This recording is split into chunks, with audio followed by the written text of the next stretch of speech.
Hi there, I'm going to take you through how to use Google Classroom as a student. So first thing you have to do is go into classroom.google.com. So any browser, classroom.google.com. Remember you can use this on the iPad as well, just the Google Classroom app.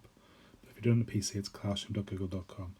Really important here is you have to use your C2K EN details. So it's your C2K EN details to get into your site. If you're using anything different, that's not going to work. Okay, so it's just your C2K EN details and password that will get you through.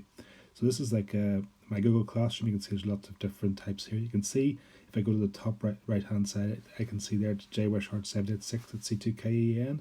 So I know I'm using that. If you want to add another account, you just go down to add another account just below. If you are using something else, but you have to make sure you're using the C2K account for this, otherwise it will not work. Okay, that goes for your teacher as well. Both have to be using it. So this is all my different classrooms. Okay. Let's see, to join a class, you just go to the plus button and press join class. Your teacher will have given you a code. You put the code in here and that'll get you straight into their classroom. It'll just take you a couple of seconds and you'll be straight in. Okay, so it's as straightforward as that. So whatever code they provided, you just upload right onto this. You'll have lots of different sites as well. This is my politics site, and you can see the top left hand side. This is the code that I've been giving out for that. Okay, that's what they'll put in and they'll be straight into my site. Okay, so relatively straightforward that way. I'll take you into a site down here. This is Miss McKee's mathematics site. So just that you see I'm a student in this. Okay, so if I went on, this is what I see chronologically. It's all laid out.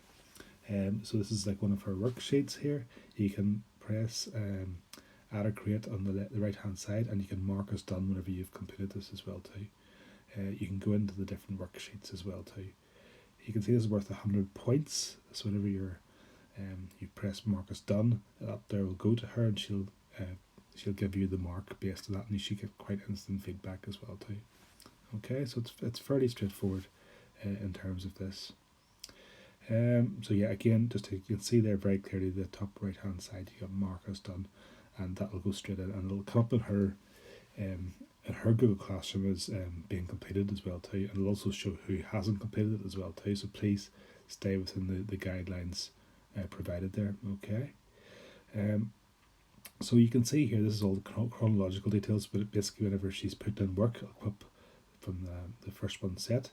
If you go to the class workload, this is really nicely well laid out here. You can see here you've got all the different topics. You can go down and choose whatever you wish here to use. So topic 6 all the way down, there's fractions there, algebra, lots and lots of brilliant learning material for you to actually make use of. So try to make as much use out of that as possible. Most of the Google Classrooms are going to be set up like this, so it's really good revision material and very good to be able to use. Okay, and you can see your different people in it. And really, Google Classroom's there for you to make use of and to excel. Thank you for listening.